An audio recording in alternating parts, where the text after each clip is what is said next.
সমাধিস্থলটা আমি দেখাচ্ছি।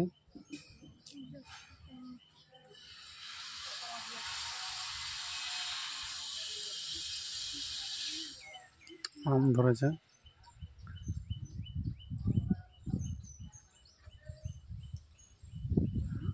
ওইখানে রান্না হচ্ছে। এখানে বন্ধুরা আরেকটা জিনিস বলবো, সমাধিস্থলটা দেখিয়ে দিই তারপরে বলবো। দেখো এখানে কিন্তু বসার জায়গা রয়েছে, তুমি এসে কিন্তু এখানে বসতে পারবে, ঠিক আছে। এখানেও কিন্তু বসার জায়গা রয়েছে, সুন্দর একটা বসার জায়গা রয়েছে। আর এখানে সমাধিস্থল,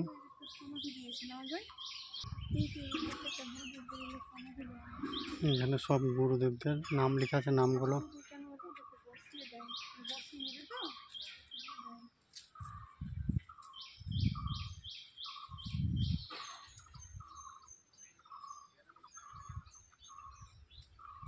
অনেকটা এরিয়া মিলে ওখানে আম বাগান আছে টোটালটায়।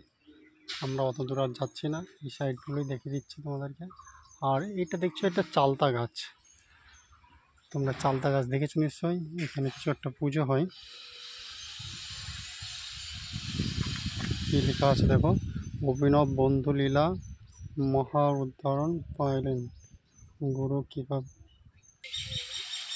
এই তো ফলসা গাছ বন্ধুরা, তোমরা দেখেছো কিনা জানি না, আমি প্রথম জিয়াগঞ্জে দেখেছিলাম।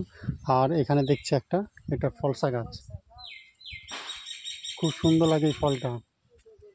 আর একটা গাছ দেখাচ্ছি বন্ধুরা, এই তো দেখছো, এটা কি গাছ তোমরা কমেন্ট করে জানাবে।